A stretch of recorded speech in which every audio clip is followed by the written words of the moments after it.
Salute करता हूं मैं उड़ीसा को। क्या दिया है उड़ीसा ने इस देश को, क्या है उड़ीसा, इस वीडियो में बहुत डिटेल में रिसर्च करके बताई है। हर एक बात ध्यान से देखना, और अगर आप सच्चे, मैं कह रहा हूं उड़िया ही नहीं भारतीय भी हो ना, तो उसको जरूर लोगों तक पहुंचाना, क्योंकि मैं कहता हूं उड़ीसा सबसे ज्यादा अंडररेटेड स्टेट है भारत का। इसकी हिस्ट्री ले लो, प्रेजेंट ले लो या फ्यूचर ले लो, इतना पोटेंशियल भरा हुआ है ना उड़ीसा में कि अगर समझ में आ जाए तो ना देश का कोई इंसान, ना कभी उड़िया अपने आप को एक गरीब राज्य समझेगा, कोई हिम्मत भी नहीं करेगा। इस वीडियो को आखिरी तक देखना, बहुत सारे पॉइंट दूंगा, और आखिरी तक देखा तो मुझसे बात करने का एक मौका भी दूंगा फ्री ऑफ कॉस्ट, आपके बिजनेस या करियर से रिलेटेड। क्या है ये उड़ीसा? मैं कह रहा हूं उड़ीसा अगर अपने आप में एक देश होता ना, तो दुनिया की तीसरी सबसे बड़ी जीडीपी की ग्रोथ रेट होती इस देश की। क्योंकि बात समझना, भारत का सबसे ज्यादा बड़ा प्रोड्यूसर स्टील का, स्टेनलेस स्टील का, एल्यूमिनियम का उड़ीसा है। भारत का आधे से भी ज्यादा मिनरल्स का एक्सपोर्ट उड़ीसा से ही तो होता है, $243 billion per year. India $10 billion का आयरन एक्सपोर्ट करता है, और पता है अगेन 50 से ज्यादा % का आयरन कहां से आता है? उड़ीसा से।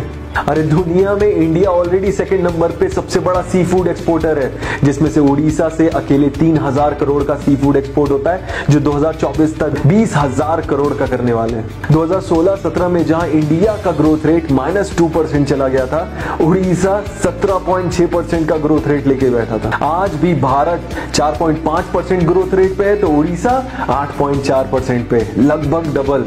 देख रहे हो कितना पोटेंशियल है इस प्रदेश में। मैं चाहता हूं कि यहाँ के जो लोग हैं, खासकर उड़ीसा, उन लोगों को समझ में आए कि कितना पोटेंशियल है, वो क्या कर सकते हैं, और पूरा देश भी इनको अंडरएस्टिमेट ना करे। इसीलिए इस प्रदेश वालों की मदद करने के लिए इसकी जो राजधानी है भुवनेश्वर में आ रहा हूं 2 फरवरी को, और बहुत सारी ऐसी इंफॉर्मेशन की जब हम रिसर्च कर रहे थे कि क्या हम बेहतर मदद कर सकते हैं, तब ये जब इंफॉर्मेशन आई सामने, मैंने कहा यार इस पे तो वीडियो बनता है। पूरे देश को पता होना चाहिए कि उड़ीसा ने दिया क्या है इस देश को। ये हर एक उड़िया की ही नहीं, हर एक देशवासी की भी जिम्मेदारी बनती है कि इस प्रदेश का पोटेंशियल समझे, और कभी इसको गरीब समझने की हिम्मत तक ना करे। इसकी हिस्ट्री उठा के देख लो, प्रेजेंट देख लो, और चाहे फ्यूचर क्यों ना देख लो, इतना पोटेंशियल है इस राज्य में। आप देखोगे, आप भी दंग रह जाओगे मेरी तरह। इनफैक्ट वर्ल्ड बैंक ने तो इसको सबसे बेस्ट जगह स्टार्टअप करने के लिए बोली है भुवनेश्वर में। परेशानियां और दिक्कतें कम नहीं रही उड़ीसा में, आप समझना।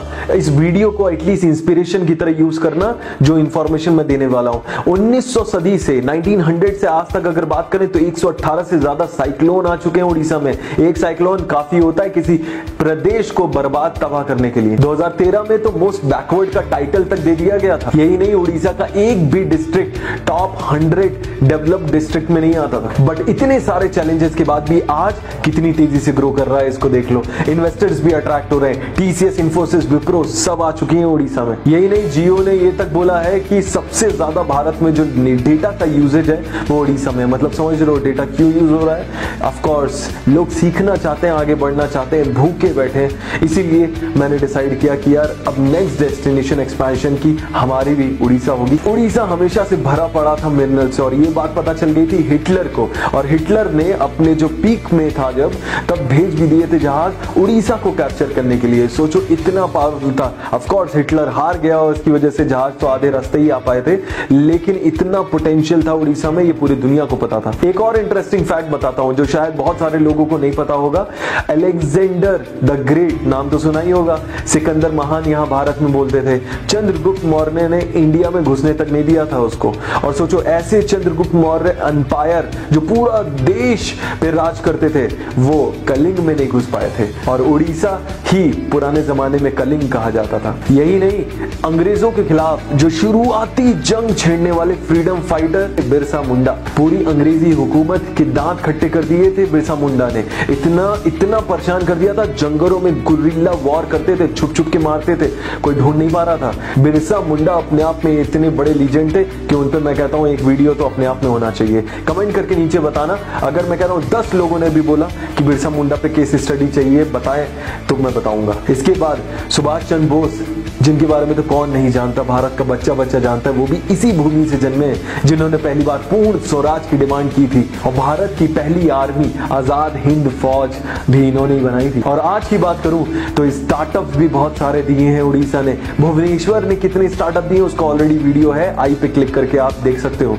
साथ ही साथ एंटरटेनर्स भी इतने सारे दिए, जैसे कि सोनम मोहपात्रा, वो गाना सुना है ना अंबर सरिया, वो भी इन्होंने ही गाया है। फेमस कॉमेडियन बिस्वा कल्याण रथ और टीवीएफ के राइटर विश्वपति सरकार, ये सारे के सारे उड़ीसा से हैं। आप समझ रहे हो कितना पोटेंशियल है इस प्रदेश में, और आप और हम जानते ही नहीं थे आज तक। जरूरत है अवेयरनेस की, जरूरत है समझने की, जरूरत है। इनफैक्ट इस समय चीपेस्ट लैंड ऑफर किए जा रहे हैं उड़ीसा में। यही नहीं, मैं वहां के सीएम की बड़ी रिस्पेक्ट करता हूं, नवीन पटनायक जी, जो 2000 में इलेक्ट हुए और 2020 आ चुका है और उन्हीं का कार्यकाल चल रहा है। इन्होंने जितने भी रेगुलेटरी डिपार्टमेंट्स होते हैं उसको एक रूफ के अंदर लाकर खड़ा कर दिया, बिजनेस करना आसान बना दिया। भारत का 11% वाटर रिजर्व उड़ीसा में ही है। समझा आपने कितना पोटेंशियल है इस प्रदेश में, और आप और हम जानते भी नहीं इसके बारे में।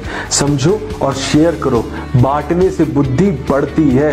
इसको ज्यादा से ज्यादा अपने जैसे लोगों तक पहुंचाओ। हर एक भारतीय को, सिर्फ उड़िया को नहीं, भारतीय को मैं बोल रहा हूं, गर्व होना चाहिए, उड़ीसा हमारे देश का हिस्सा है। इस वीडियो के स्टार्टिंग में मैंने प्रॉमिस किया था ना, प्रॉमिस अपने हमेशा निभाता हूं कि लास्ट में आपको एक मौका मिलेगा मुझसे 1 to 1 बात करने का। ये रहा क्वेश्चन, इस क्वेश्चन का आंसर नीचे लिखिए। अगर आंसर आपका सिलेक्ट होता है, पसंद आता है, सबसे अच्छा होता है, तो आपको मिलेगा मुझसे 1 to 1 बात करने का मौका। बिजनेस और करियर से रिलेटेड बात करेंगे। आपके हर एक कमेंट को मैं बहुत ध्यान से पढ़ने वाला हूं, इसलिए कमेंट जरूर करना। रोज 9:30 बजे वीडियो आ रहे हैं। अगर सब्सक्राइब नहीं किया है, बेल नोटिफिकेशन हिट नहीं किया है, तो मिस कर दोगे। हमें सब्सक्राइब करके हमें मोटिवेट करने के लिए थैंक यू सो मच।